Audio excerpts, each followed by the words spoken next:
उत्तर प्रदेश के मुख्यमंत्री योगी आदित्यनाथ ने एक स्टेटमेंट दिया है कि खासतौर से हिंदुओं को बोला है कि आप बटेंगे तो कटेंगे। इस मसले पर क्या बोलना चाहते हैं? देखिए, योगी आदित्यनाथ ने खुद वो भारत की बेइज्जती कर रहे हैं, भारत को कंपेयर कर रहे हैं बांग्लादेश से।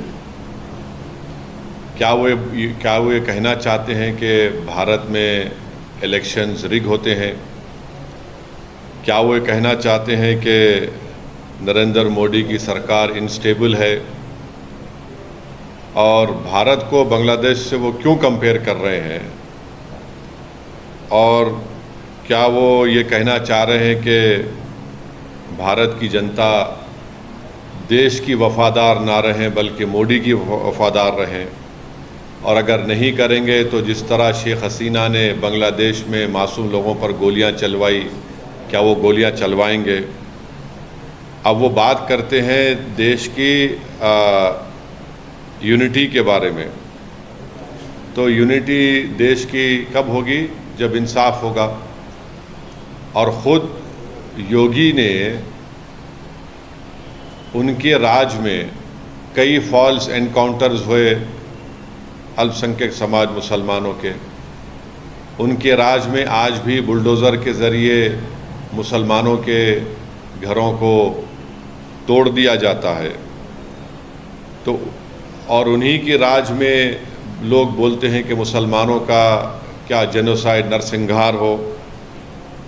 वो खुद हेट स्पीच देते हैं मुसलमानों के बारे में। योगी ने खुद कहा था ठोक देंगे।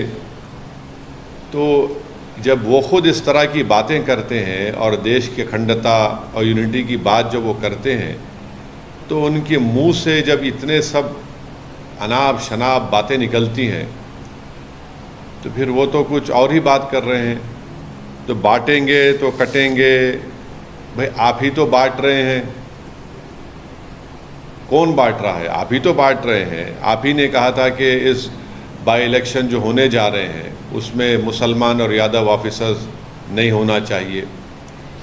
तो ये सब बातें जो हैं ये इसलिए कर रहे हैं क्योंकि उनको नज़र आ रहा है कि उन्हीं की पार्टी के लोग उनको हटाना चाहते हैं मुख्यमंत्री के पद से। तो शायद वो बीजेपी को कह रहे हैं कि बटेंगे तो कटेंगे।